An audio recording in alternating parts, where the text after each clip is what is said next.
A girl set out to sell cookies to her neighbors and vanished without a trace. Within hours, hundreds of local residents joined the search, and as time passed, even more people showed up. Together with the police, they combed every corner of the neighborhood, but they couldn't find her. Days went by, and it seemed like she had disappeared without a trace, until detectives uncovered the shocking truth. This revelation would not only shake the town to its core, but also set off a chain of events with consequences still felt to this day.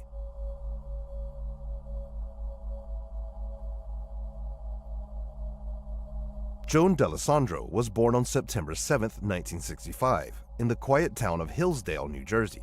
She had loving parents and two older brothers.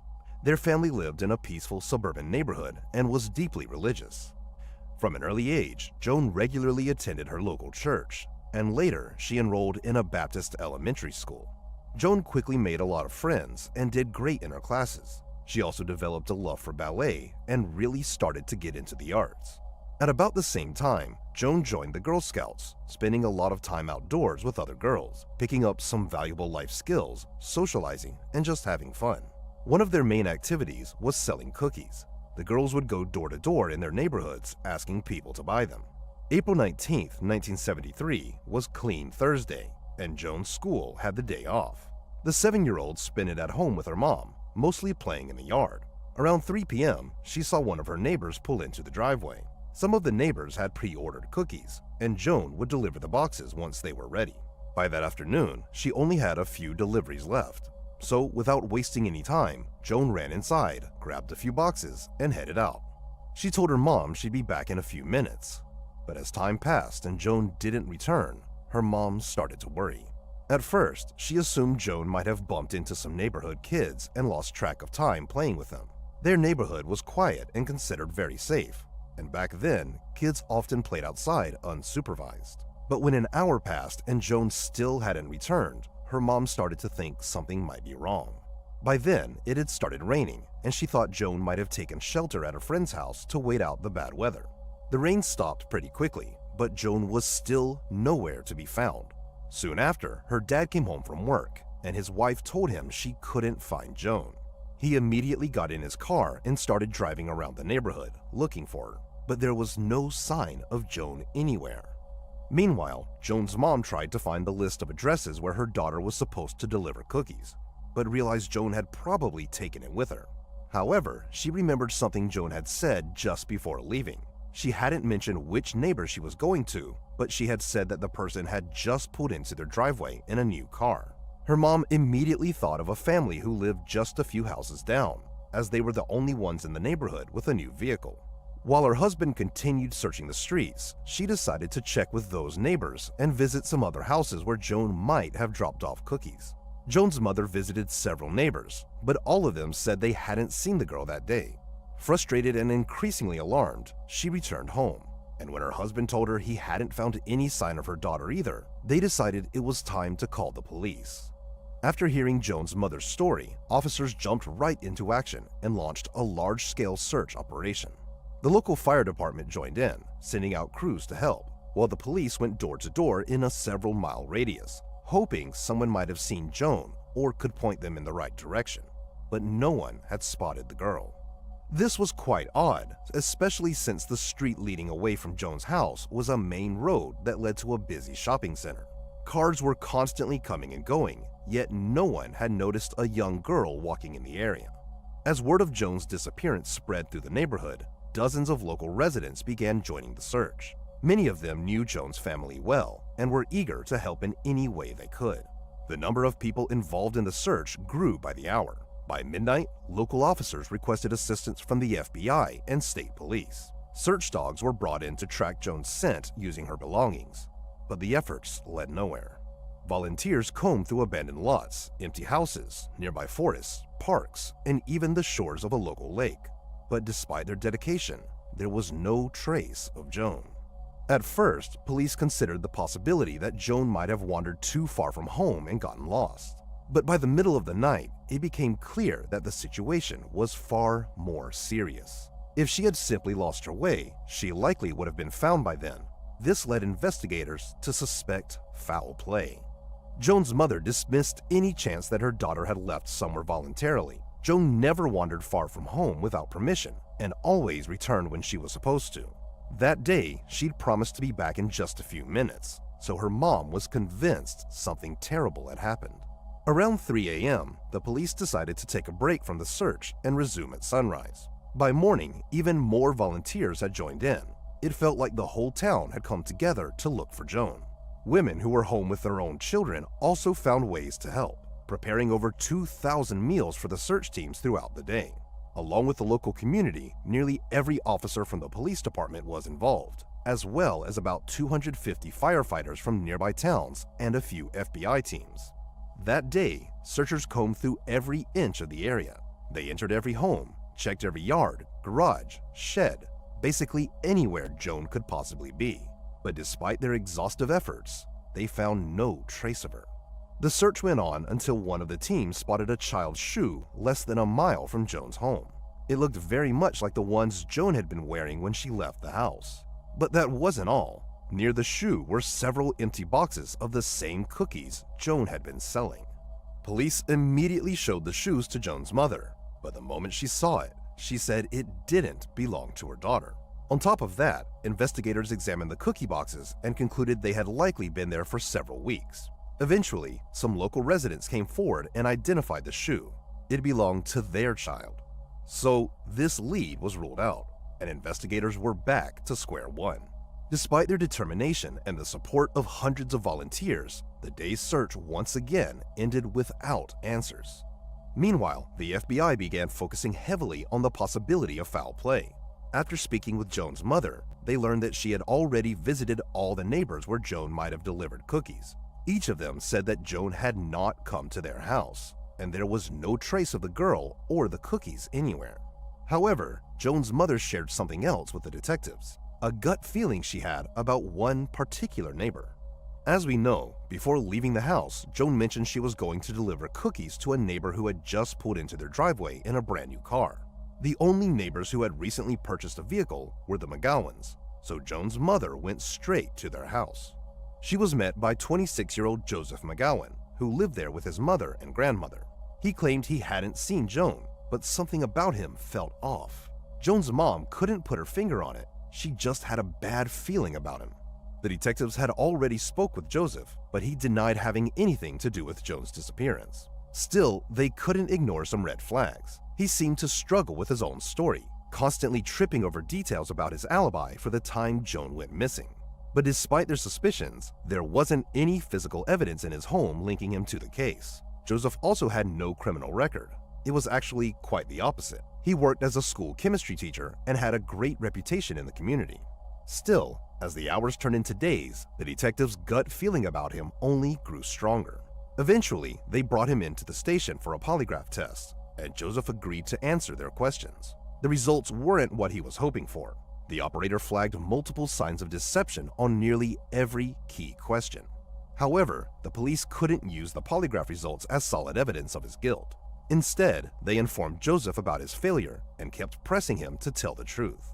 Eventually, to the surprise of the detectives, their persistence paid off, and in a quite unexpected way, Joseph broke down and asked them to bring a priest to the station.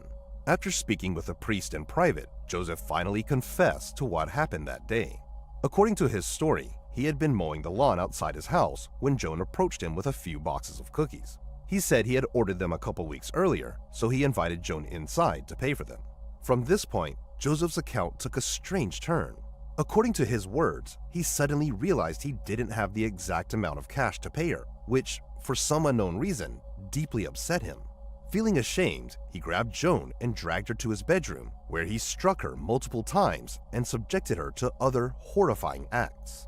The detectives, of course, didn't buy this part of his story for even a second, but they let him continue his confession.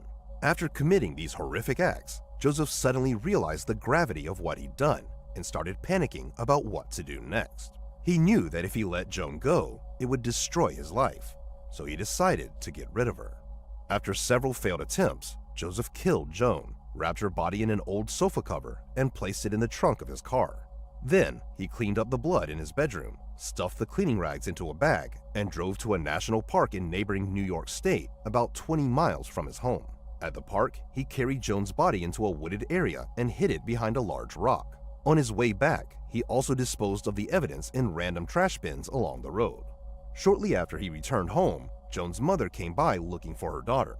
Later, Joseph even joined the search efforts for the missing girl along hundreds of locals. After finishing his confession, Joseph said something quite unsettling. He told the police that, despite everything he'd done, he was completely calm that night and had no trouble falling asleep at all. While parts of Joseph's story immediately raised questions, investigators prioritized finding Joan's body. They contacted New York's Park Services, and Joseph gave them detailed directions to the location. Thanks to this, the search took less than an hour.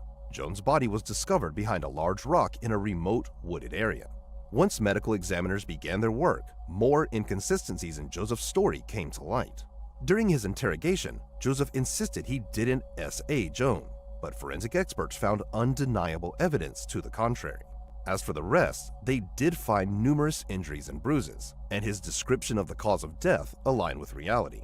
Another glaring contradiction in Joseph's account was the fact that Joan's body was completely unclothed. Yet even when detectives confronted him with this detail, Joseph continued to deny anything related to SA. For Joseph's family and friends, the entire situation was a complete shock. They had always seen him as a decent, kind person and couldn't believe he was capable of something so horrific. His colleagues at the elementary school where he worked as a chemistry teacher were equally stunned. To them, Joseph was a talented and well-educated teacher who had never caused any trouble. As for the residents of their town, dozens of them began gathering outside Joseph's house in the days following his arrest. While most didn't act aggressively, police decided to block off the entire street as a precaution, fearing someone might try to harm his mother or grandmother. Some residents were so outraged by what had happened that they even started flipping through phone books looking for people with the last name McGowan and calling them to unleash their anger. None of these individuals had any connection to Joseph, yet incidents like this became common. Several families even filed complaints saying these calls were making their lives unbearable. Soon, the community was enraged even more because the judge decided to set Joseph's bail at $50,000 after his arrest. While that was a huge amount of money for the time, people were furious. Hundreds of them flooded the court with angry letters demanding the bail be revoked, insisting that Joseph should remain behind bars. The thought of him potentially walking free and living just a few houses away from his victim's family was unthinkable. But not everyone opposed the idea of Joseph being released on bail. Some residents were actually eager for him to get out, so they could take justice into their own hands. Under immense pressure, the court eventually changed its decision and revoked Joseph's bail, even though his family had already managed to gather the necessary amount. In the end, he was kept in jail to await trial and placed in solitary confinement for his own safety, as other inmates were eager to harm him.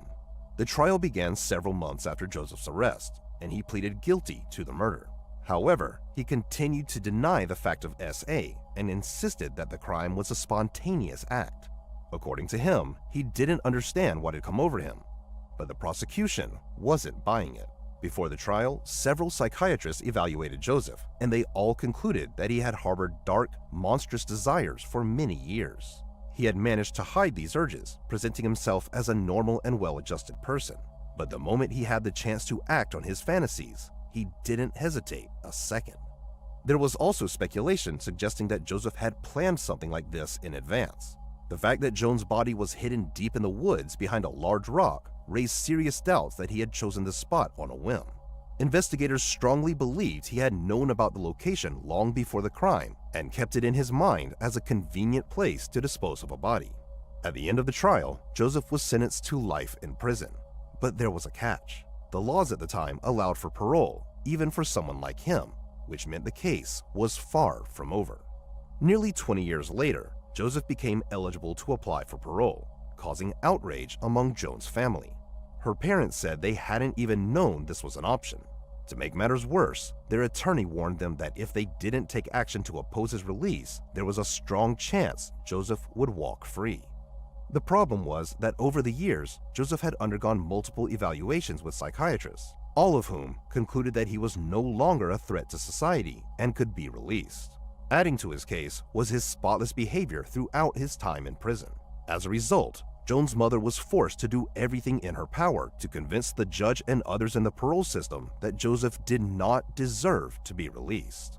At the same time, she decided to push for changes in the law to ensure that parole would never be an option for criminals like Joseph.